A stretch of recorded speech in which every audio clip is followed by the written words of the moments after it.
Do we start with Om Namo Bhagavate generally? Yes. Okay.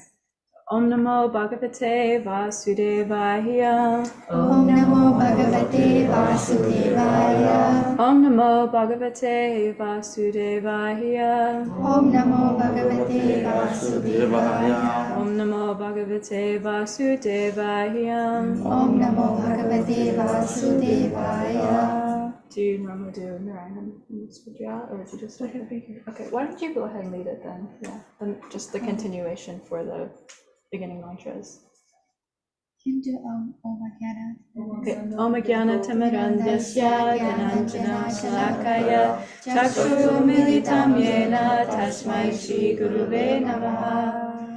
Shri Chaitanya Manobhishtam Sthapitam Yena Bhutale Swayam Rupa Kadamayan Tatati Swapadantikam. Vandeham Shri Guru Shri Yuta Padakamalam Shri Guru Vaishnavamscha Shri Rupam Sagrajatam Sarana Lalitam Tam Sajivam Sarvetam Savadhutam Parijana Satam Krishna Chaitanya Devam Shri Radha Krishna Padan Sakana Lalita Shri Vishakanitamscha Hare Krishna Karuna Sindhu Dinabandhu Jagatpate Gopesha Gopika Kanta Radha Kanta Namostute Tapta Kanchana Gaurangi Radhe Vrindavaneshwari Vrishabhanusute Devi Pranamami Hari Priye Vanchakalpatarubhyasya Kripa Sindhubheva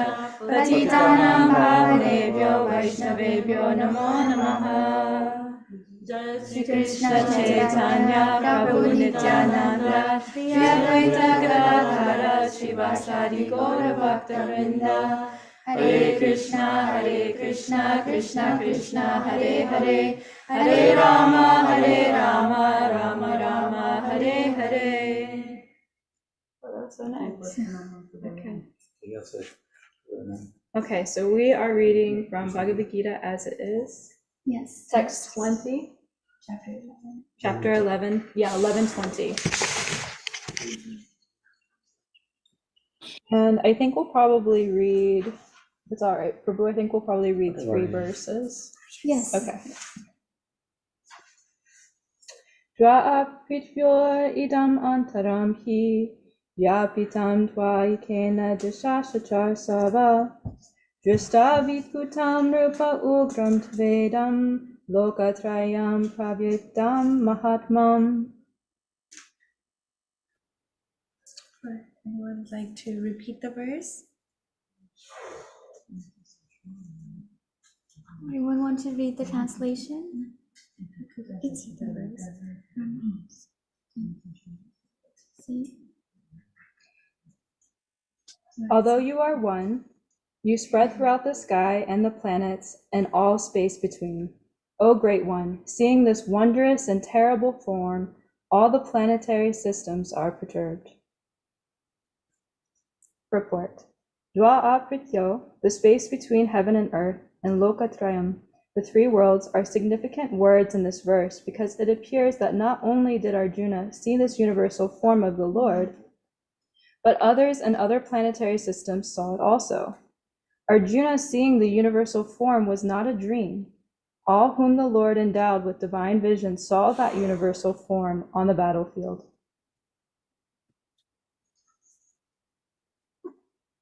Why don't you go ahead and read the next one? We'll have a couple, we'll just do the next 2. Amihitam surasanga vishanti kechidvittaha pranjalyo grinati swastiti uktva maharshi siddha sangaha stuvanti tvam stutibihi pushkalabihi. That's beautiful, thank you. Anybody else want to? All the demigods are surrendering and entering into you. They are very much afraid, and with folded hands, they are singing the Vedic hymns. Therefore, demigods in all the planetary systems fear the terrific manifestation of the universal form and its glowing effulgence and so great for protection. Okay, and then we'll just do one more. Yeah, please. No, I don't know Sanskrit at all. My pronunciation will be entirely different. I'm trying my best. Oh, please go ahead.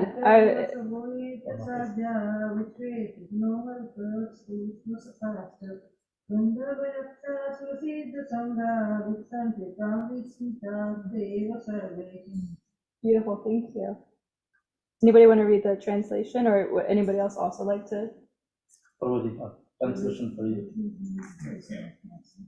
The different manifestation of Lord Shiva, the Aditya, the Vasu, the Satyas, the Vishwadevas, the two Ashwins, the Maruts, the forefathers, and the Gandharva, the Yaksha, Ashurva, and all perfected demigods are beholding you in wonders. Thank you so much.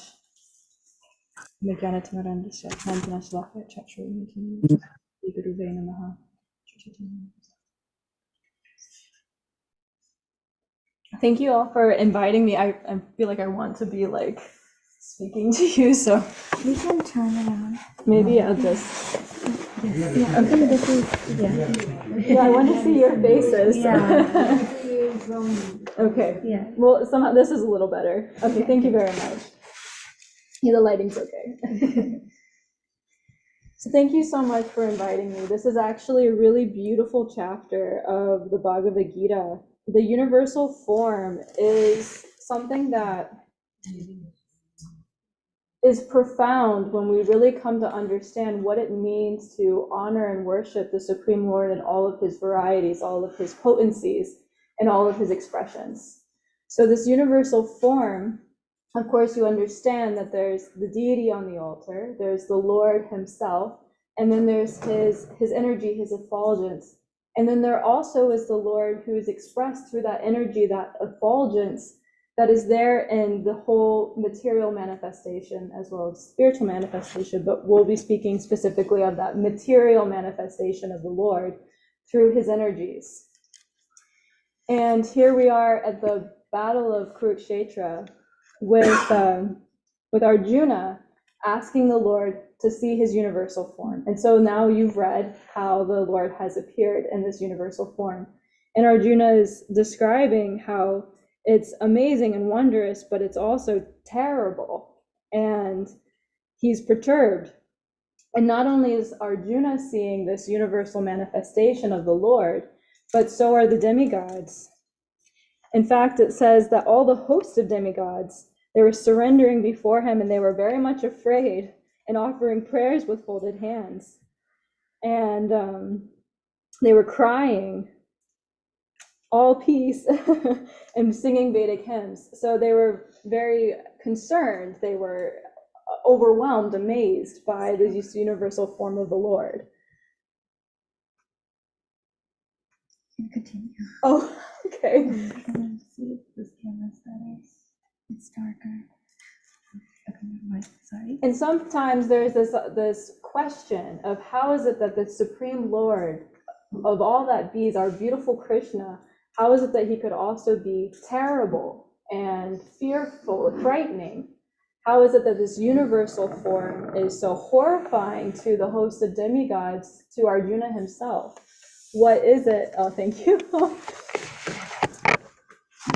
I'll get closer too, so it'll make it a little easier for you all.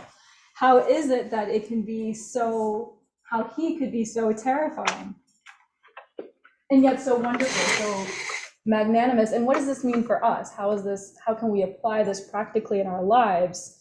How is it useful for us? How should we be seeing the Lord and understanding him?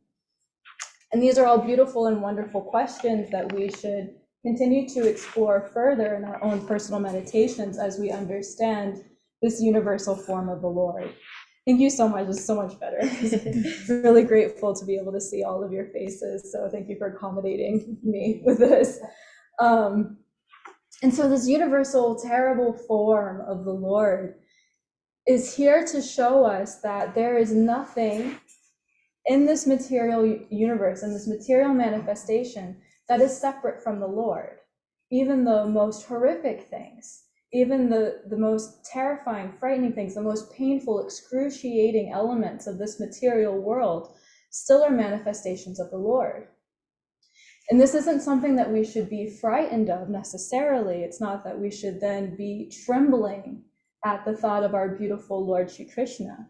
Instead, we should be in awe, of course, of how wonderful and amazing he is, but we should be able to understand this and apply this practically in our lives as well.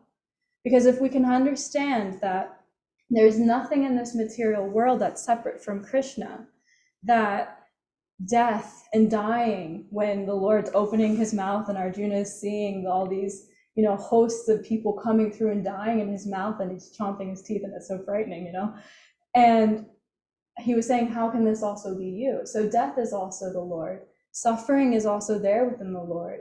Disease, all these terrible things, they're there, but it's through the Lord's manifestation and energies. But then also the beautiful and most wonderful things are there for the Lord as well. So life and vibrancy and growth and health and well-being and the beautiful flowers and the ocean breeze and the trees and the mountains, all of this, everything is the energy of the Lord. This whole room is filled with and is the energy of the Lord. And of course, we all are expansions, little pieces of this as well.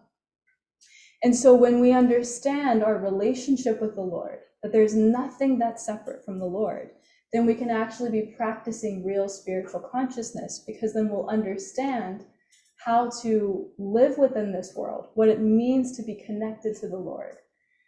And the way that you do that, they speak of the word surrender. The demigods were surrendering to the Lord. They were crying, they were fearful. Why were they crying and fearful? Because they have a mood of awe and reverence. Because that intimacy they haven't yet developed to the extent of which they're showing it here.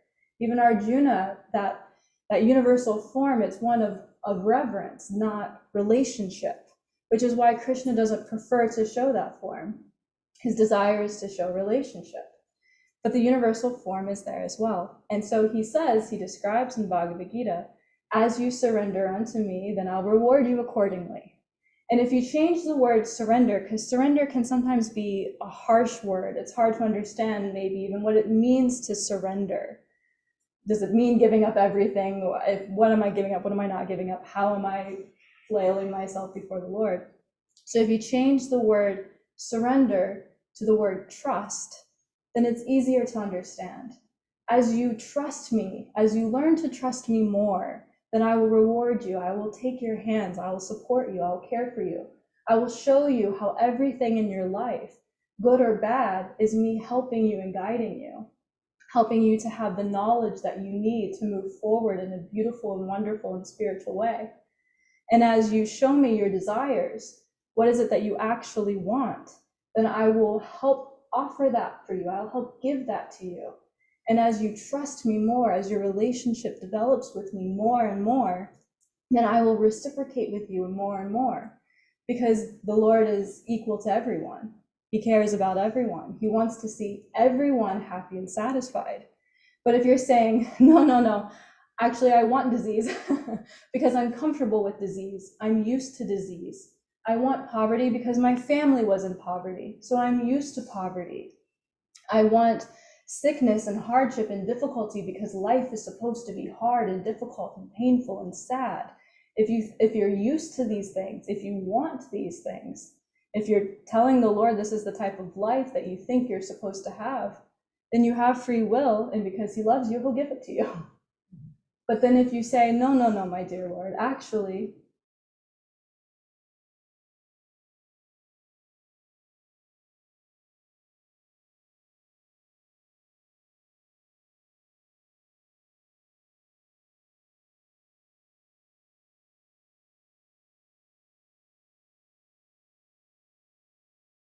I trust you to guide me.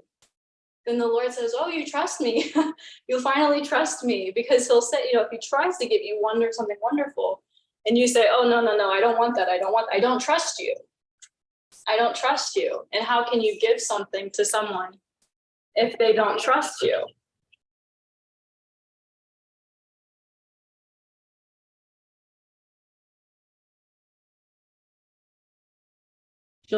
But if you do it long enough, I promise you, you'll have very good results.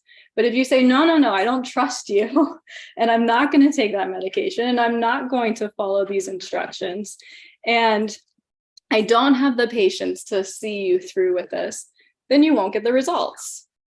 And so when you do trust the doctor, and maybe it does get more difficult at first, maybe there's a purging period, but you keep going along with the medication, then you'll get the results. And then you'll say, oh, wow, I trusted you. And now look how wonderful things are. And then as you trust more and more, then you trust that the Lord is guiding you. And so when he says, no, don't do this instead. Or, oh, you want this wonderful thing. Okay, but you have to do this and this to get you there. Let's work through this together. Then your whole life you can be guided by the Lord, and you have trust. You've surrendered. And so it doesn't matter what things are going on in your life, you know, oh, my Lord, he loves me, he cares for me, he's protecting me, he's guiding me, he has my best interest in mind. And you can do this, you can understand this through the universal form by seeing that everything around you, all the energies around you, are here to support you, a part of the Lord's loving embrace. And when something is fearful, ferocious, terrifying, then you also know, oh, this is my Lord as well. But I trust him. So even though this is ferocious and fearful and terrifying, and I don't know how to respond to this particular circumstance, I trust that this is also my Lord too. And so then you don't have to be afraid. Fear is there no longer because you have developed trust. And when you've developed that trust, then you say, okay, my Lord has got me. He loves me. He's connected with me, and he's going to see me through this. And in the end, it will all be just fine. It will be for my greatest benefit, whatever this is, because I trust that he has my best interest in mind. Do you see how this is like a practical application of the universal form, and how the more you can really tap into that universal energy of the Lord, then the more you can flow with that energy of the Lord and feel his embrace through your practical everyday life, that he'll be guiding you towards something beautiful and wonderful that's perfectly suited for you, wherever you are in your devotional life. And so every day is a beautiful dance with the Lord to see what new lesson is he offering you? What new step do you need to take to trust him more? And in this way, then you are stepping away from the awe and reverence of the great and fearful Lord and coming closer to that sweet person who is Krishna, who loves you and is with you and is your dear, dear friend. He says he's equal to everyone. And so when we see the suffering of others or the suffering in our own life, then we can understand where someone's in a very fearful situation, they're a very afraid person, then it means that that person hasn't yet trusted the Lord quite enough yet. And that it takes time, and we can be patient and we can be generous. And if we see that in ourselves, then we can also be patient and generous with ourselves and keep reading Bhagavad Gita, keep reading these spiritual scriptures to understand what it is that we need to know to deepen that cultivation of trust. And then surrender is easy because the trust is there. And then, okay, my Lord, whatever it is that you have planned for me, I know it's my best interest in mind. And so text 23, when it says, "O mighty armed one, all the planets with their demigods are disturbed after seeing your great form with as many faces, eyes, arms, thighs, legs, and bellies. Your many terrible teeth, they are disturbed, and so am I." So, of course, we can assume that if we were all to see this great universal form, if Sri Arjuna is afraid, and the great demigods are afraid, and, oh, I'm sorry, I moved on to text 23, so 20, 21, and 22, the demigods are afraid, and all these great personalities are holding you in wonder, that this great universal form, it's a gift that we don't have to see with that type of vision. it's a gift that we can have something sweeter, that we shouldn't feel some lacking because the Lord isn't appearing before us with this terrifying universal form. We don't necessarily need that to cultivate trust. But Sri Arjuna is doing us a kind favor of showing us what his expressions were, what it looked like, and we're hearing what that was like. So we can say, okay, that sounds tremendously terrifying. The Lord is great. He is full of wonder. He is the culmination of all things. And I can just skip that part and move on to the relationship part, where I can see the energy of the Lord in all spheres of my life.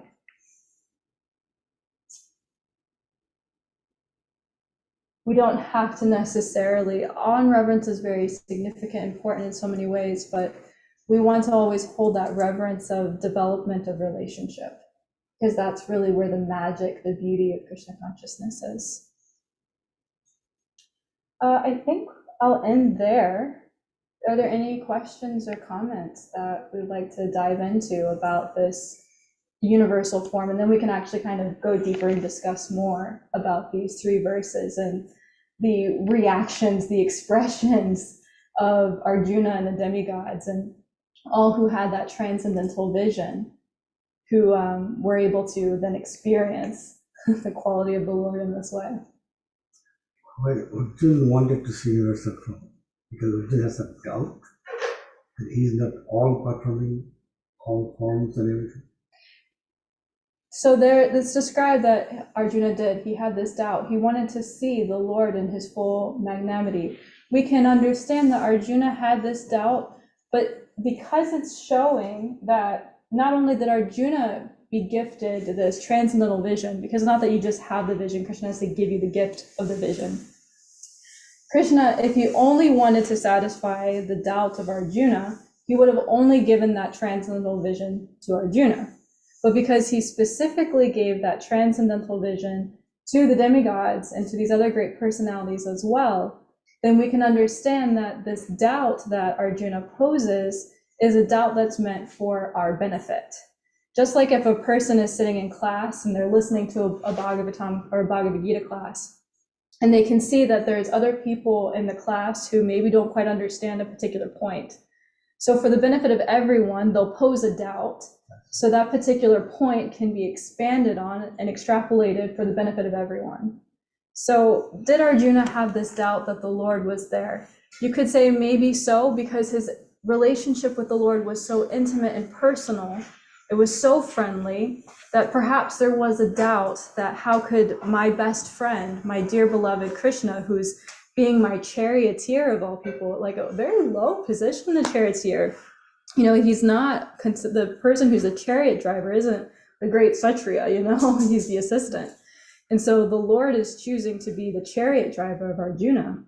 And they have this intimate relationship where they're friendly. They lay on a bed together and hold hands and talk. So how can you really be the supreme Lord of all that be? Like, is it that possible, my dear friend Krishna?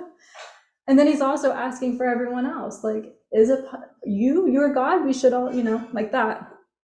And so Krishna's like, here I am. And then Arjuna's like, oh, whoa, that's terrifying. You know, please just be my dear friend. That's so much sweeter. And so for the benefit of everyone, they all got to see and understand, oh, this Krishna who's here on earth, who looks just like a man, who could be misunderstood as just a normal person, here is him expanding this universal form and showing his true quality for all of us to see. So that means we can see the extreme. Yes. Of goodness and what's going to happen. That's right. He has that ability to deal with this kind of situation. Yes. But that scared them. Oh, yeah. Terrifying. Could you imagine? Can you imagine? Besides Arjuna, Sanjay was also able to see universal form by mercy of mercy. Yes. Yeah, he was there specifically to help Dhritarashtra understand what was going on, because Dhritarashtra, you know, he's like the character who's very dynamic in his qualities, where Dhritarashtra could have had, and in many ways did have good qualities, but because he couldn't give up his familial attachment to his son, then he had to, Sanjaya was there to show him, look, this is what you've done, look what you've done, look what you've been party to, you've contributed to, and yes, your sons will die, and I'll be here to be given this vision so that you can understand. It was very painful, very, very painful. Bhagavad Gita is extreme as a whole, so that we can see, like, oh, in these most extreme circumstances, this is how the Lord is taking care. So in our life, what to speak, he can take care of our little problems because he was able to take care of these very big problems. And so if we can be spiritual in such an extreme situation, then certainly we can be extreme in our situations. Thank you so much for that beautiful question. From the audience, yeah. Anyone from our Zoom would like to ask any question?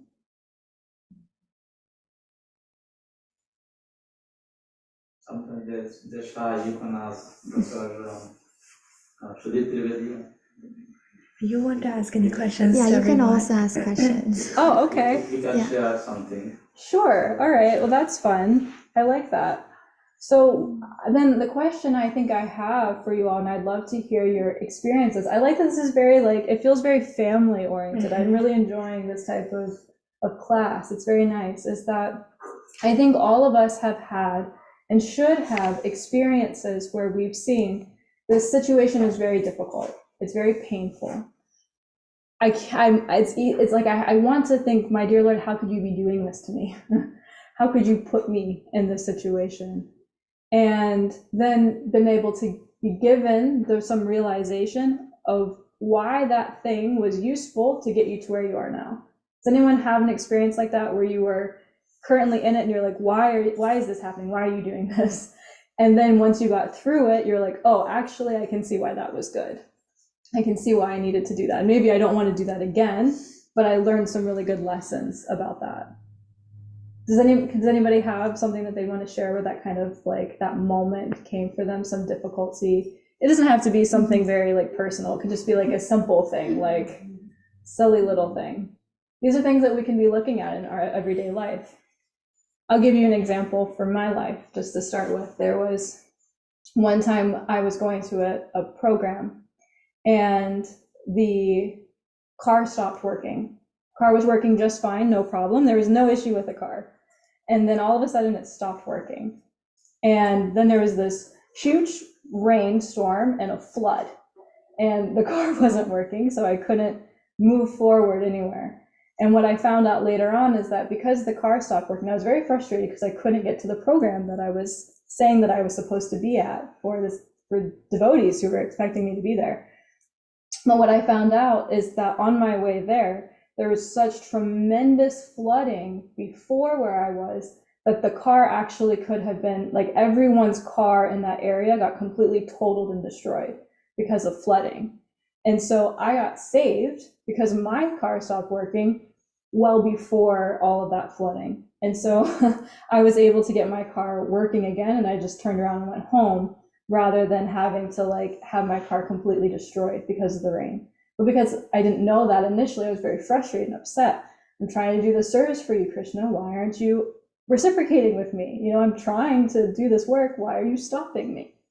Later to find out, oh, he was protecting me because I could have been in a really bad situation and not been able to afford a new car maybe at that time, So little things like that where you can see, oh, Krishna, this terrible, horrible thing that seems like that's going on in my life actually is quite good. This kind of problem like Yeah, can I make? Oh, Yes, you can. Yes, Dr. Sudhir Trivedi, you can. Yeah, so I have so many experiences actually. It can take forever to describe, but I can tell you a couple of them. yeah, please, we'd love to hear. So yesterday morning I was sitting there and I had two girls who are living with me. One of them is related to my wife. She's her niece. Another is her friend. So this 25-year-old girl and me, we are talking about that. And I have a swimming pool which is about 18 feet wide. And it has been sitting there for a couple of years gathering the dirt.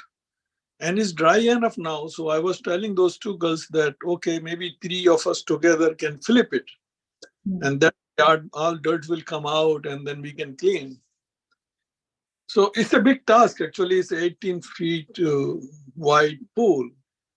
And then about 4 o'clock, there was a storm, and the storm flipped the pool, basically. I mean, a storm just flipped the pool. It was such a big pool. I mean, it was only stopped because of the pine trees. Otherwise, it would have been in the lake. So you know, whenever I desire and I pray to the Lord something, it just happens instantaneously or in due time. I mean, no doubt about that. I give you another example. In the about January 1st, 2009, something like that. January 1st, 2009, my wife was, so we did not have those kind of cell phones. You know, we had just the landlines or something. So my wife was going to make a call. And I asked her, who are you calling? So she said, I'm going to call my friend Radha. And Radha is a 60-year-old older woman, actually. That's my wife's friend.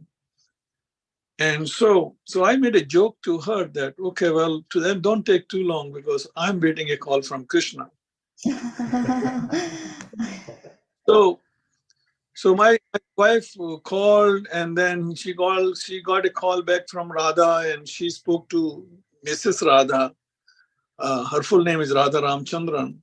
Perhaps some of you will know. She's from a Tamil family.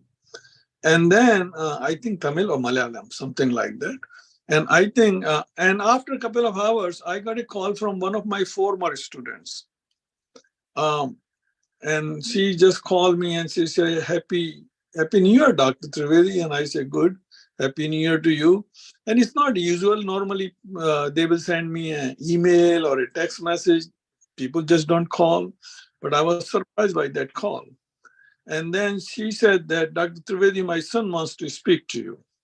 So I said, all right. So her son says, Happy New Year, Dr. Trivedi. And I asked him, Happy New Year to you. Who are you? And he said, I'm Krishna. So basically, you can dismiss. So her son's name is Krishna. So basically, you can dismiss these events. You know, you can just say coincidence. But I think that if we open our eyes, the Lord's miracles are surrounding us. They are everywhere. Yes. And all He's just waiting for us to ask with pure heart and the true motives.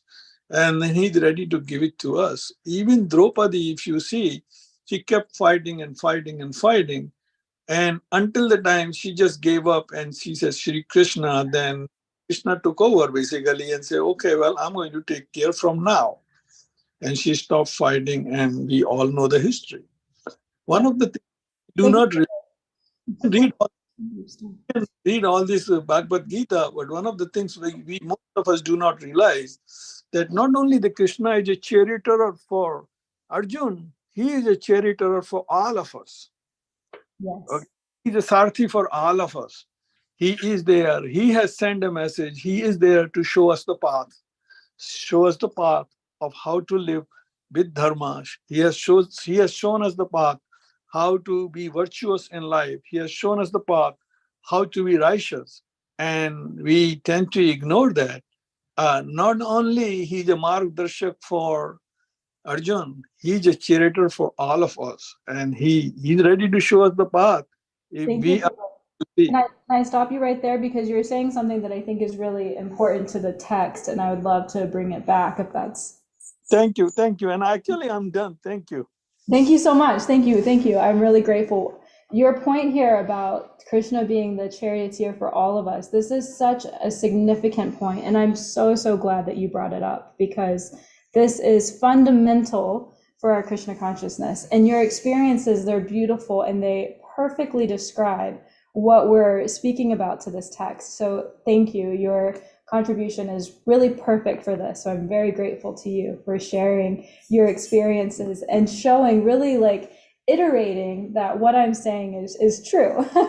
So I'm really grateful for your support in this, and really showcasing the significance of when we open ourselves up to Krishna, when we trust Krishna. And with you specifically, Prabhu, it's so wonderful. The thing that Krishna is offering and showing through your example is that he will make your words true, especially if you have trust and faith that your words are true, and that the things that you desire, the things that you want to see happening, that in a beautiful and wonderful way, that Krishna will reciprocate and give you that beautiful, wonderful experience. So thank you so much, Prabhu. This is perfect, because we really do, I think, need to have more trust in this, as you are showcasing, that the Krishna has our best interest in mind. He wants to be our charioteer in our life. He wants to make sure we're going down the right path. He wants to support us. And he wants to save us from overly difficult situations, like flipping a pool that, you know, has been sitting around for a very long time. And he's like, I don't want to waste your time with that. You're so valuable to me. Like, we'll just bring in a storm and we'll just take care of it for you. These poor girls, you know, they don't have to do that. And then you can enjoy, and let me allow you to enjoy in a simple and beautiful and wonderful way. And I think that when we're practicing Krishna consciousness, there's so much heaviness about surrender. You need to surrender. You need to let go. You need to give up of your material attachments. This is true. This is absolutely true, that there does need to come a point where we're like, you know, my dear Lord, I trust you so much that I'm willing to let go of all of my attachments, all of my ideas of the things that I need, because whenever I think I need something, it means that I think that that thing, that solution, is separate from you. And so actually all I need is you. And so if you're telling me that something isn't good for me anymore, that means you know something better than I do. And you're going to help me. You're going to continue to be my charioteer all the way through the full progression of our spiritual life. And this doesn't stop when we die in this life. This is for eternity. For eternity, he is reciprocating with us and allowing us to reciprocate with him in the loving affections with him directly and with his sweet friends, the other devotees. And so it's such a beautiful, beautiful point, because we have an opportunity to, as the, you know, so many individuals are showing here, crying and saying, all peace, all peace. They're basically saying, and this is why I thought was really beautiful with response to you, they're saying, my dear Lord, we want peace. We want calm, we want quiet. We've seen it, we understand, like, bring it back down, peace, all peace. And they're like singing the Vedic hymns, you know, creating us, we want auspiciousness, we want auspiciousness. Why would they be doing that? Because they can see all of the options, all of the things that the Lord can offer, and some of them are horrifying, terrifying, very scary situations. And so they're saying, we want peace. We want the Vedic hymns. We want prosperity. We want devotional experiences. We want things that are auspicious. We want the sweet, beautiful things, peace, peace, shanti, shanti, you know. And so the Lord reciprocates, you know, he doesn't destroy everything in front of him when he shows that he clearly could. At any moment during this battle of Kurukshetra, he could have fully exhibited his universal form, swallowed up everything, and had been done with it. But he doesn't do that. Why not? Why choose to sit down as a person, as the charioteer, and allow Arjuna to fight and have these individuals fight on the battle of Kurukshetra when he could just wipe it all away himself? Why? Why does he care? Why would that matter? It matters because he's giving the opportunity for his devotees to have loving exchanges with him, to be able to exhibit their relationship with him, to show their love, to show their surrender, to show their trust in him. And also for those to exhibit who don't have that. Duryodhana didn't have that. He chose Krishna's army versus Krishna himself. Why? Because he thought there was something more valuable in Krishna's army than Krishna. He didn't understand. He didn't have that transcendental vision. And so how incredible is it actually that Krishna's army was fighting Krishna himself? Could you imagine being one of Krishna's like soldiers in his own army, having to then try to kill him? Could you imagine being one of those people? And like, it's your service to try to kill Krishna. But clearly you love Krishna. He's your everything. You're his soldier. And so this type of reciprocation that different devotees have with the Lord, we don't really understand what it all is, what it all means, because everything is encompassed in the Lord. The shooting an arrow at him, it's described when grandfather Bhishma shot an arrow at Krishna, that he felt it as like love bites. It was a loving relationship that we don't understand. You know, you see like, oh, he's the enemy. He's trying to kill the Lord. He wants to hurt him. But Krishna saw it as a loving exchange because he understood the heart of his devotee, and that devotee understood the role that he was playing in that story, in that pastime. And so when we also understand everything that the Lord has to offer, when we understand that there's no such thing as separation between anything in our life and Krishna himself, then we can also understand our role in the story that's being played out that Krishna is sharing. And then we can see, what is our loving exchange? What type of relationship do I have? What's my role? And then you can start to see that and understand that. And the more you see and understand, what's my role? What kind of relationship do I have with Krishna? How am I reciprocating with him? Then everything will start to make sense about why your life is the way that it is. And then you can use that to further deepen your relationship with him and have things go much more smoothly, because we can't change really what goes on around us necessarily. But what we can change is our thoughts about it. We can change our desires so that Krishna can reciprocate with positive desires and happy desires rather than desires we don't even know that are creating discomfort and strife.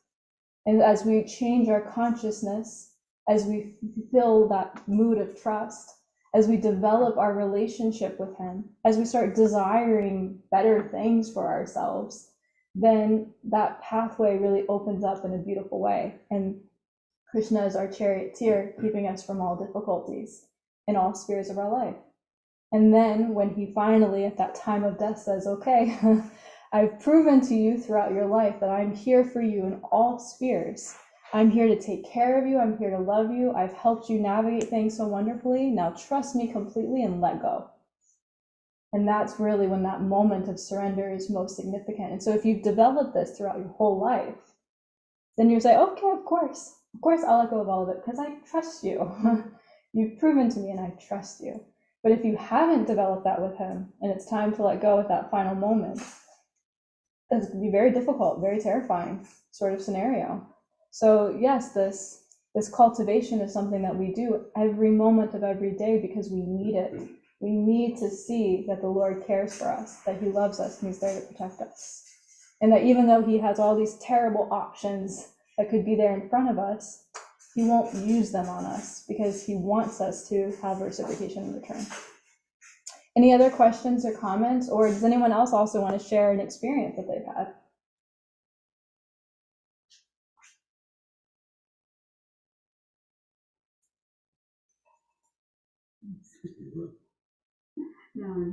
I can share one. Please, yeah.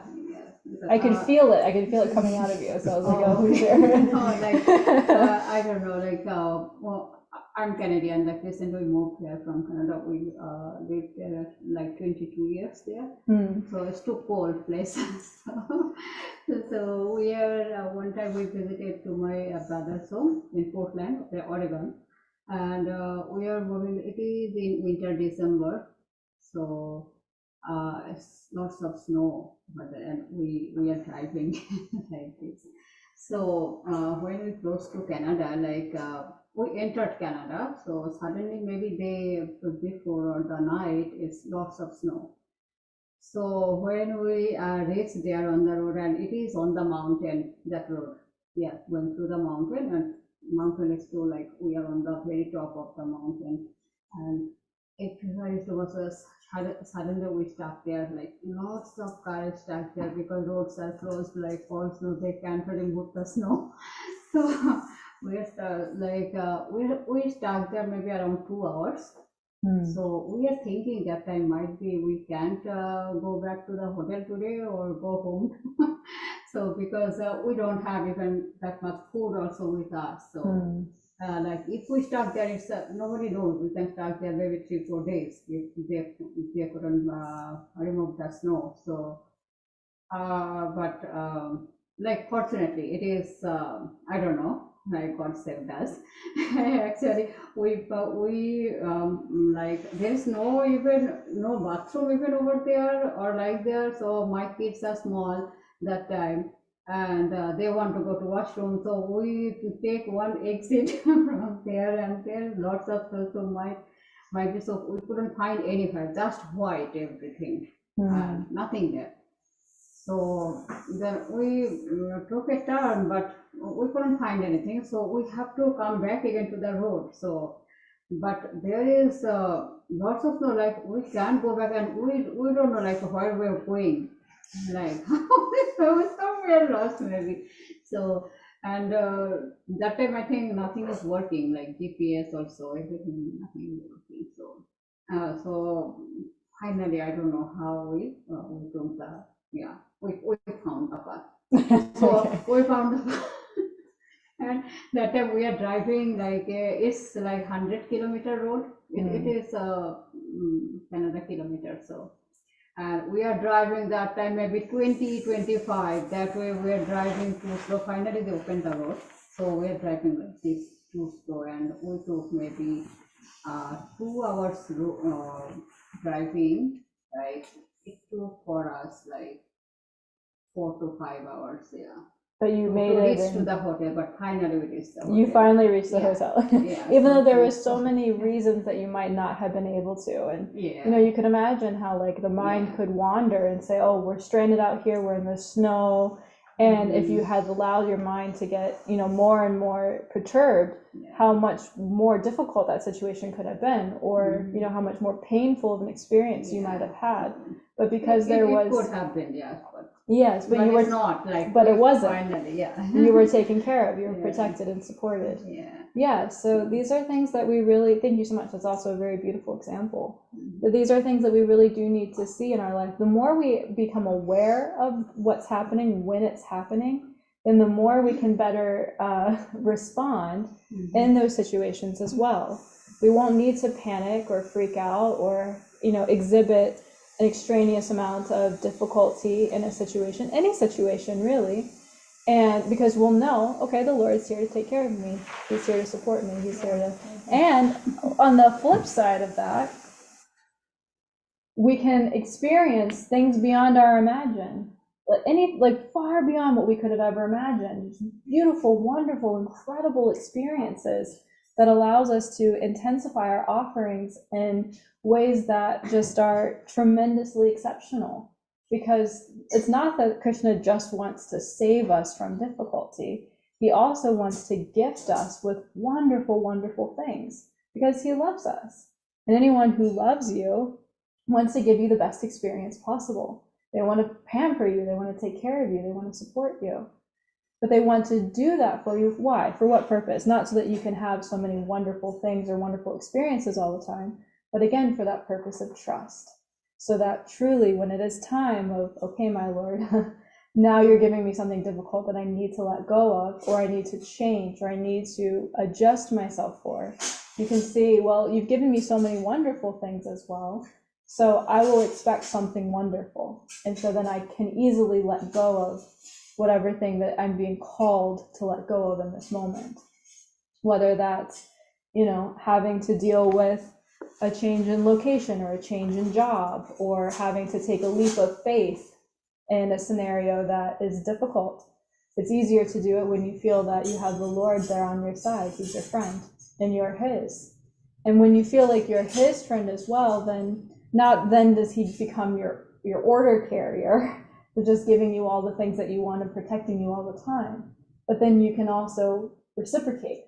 You can give back. You can share your heart. You can share your experiences with others so that they can also be relieved of their fearful situations themselves. And that's really the greatest thing that Krishna, you know, can receive, is when you help see and allow others to have the same sort of magic in their life that you're having more and more every day. Okay. Are there any more final questions or thoughts? Thank you, Phalguni.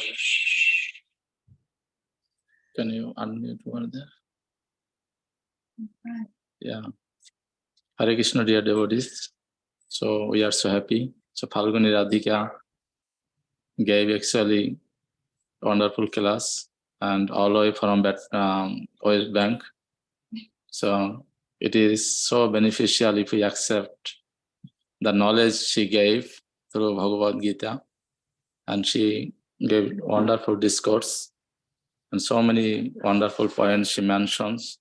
So if we have faith on Krishna, but unfortunately we have faith in money, faith in our position, faith how what other people is saying, but this Krishna consciousness is practicing and learning to increase our faith on Krishna.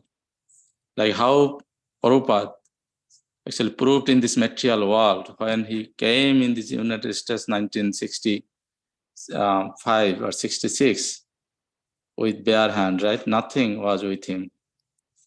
So once upon a time he get out from the house and he was walking on the street in New York, and how he was chanting holy name, and all the wonderful American boys and girls hear the transcendental sound vibration and came forward to help Prabhupada. So Radhika actually part of the movement, how she is helping to get Krishna consciousness. She is born in very opulent family, but she is working very hard to distribute this Krishna consciousness by the mercy of Srila Prabhupada. So please, you all are supporting this program in Baton Rouge. I am so grateful, all of you. And every Sunday we have this program. And you can contribute more, your time, your energy, your talent, your earning part of your life, because we are trying to open one place, not like this is a small place in my home. So if you all come forward, then we can distribute more this Krishna consciousness, and we are planning. So please, you accept this Krishna consciousness and you practice. So what is the best way to practice and accept? By chanting Hare Krishna, Krishna Krishna, Hare Hare, Hare Ramo, Ramo Ramo, Hare Hare. So please chant and you will see the miracle. You can connect yourself all the time, the Supreme Personality of Godhead. Then you can increase your faith, trust, surrender. That was the main point of Radhika Mataji's class today. So please surrender to Lord Krishna, who can save you all the time. And once we have increased, we can increase our faith, then we can decrease our, the connection from the material world. Then we can go close to Krishna. This is our actually main goal of our life. So please support with your all energy, all of your abilities. Then we can distribute more this Krishna consciousness. We can make more devotees, and Krishna will be more happy, and Krishna will give you blessings. So thank you so much, Radhika. So please, when you get time, please give your association, give your valuable knowledge to our audience. And we are so happy you are here. Hare Krishna, Krishna Krishna, Hare Hare, Hare Rama, Rama Rama, Hare Hare. Okay, go ahead, Minda.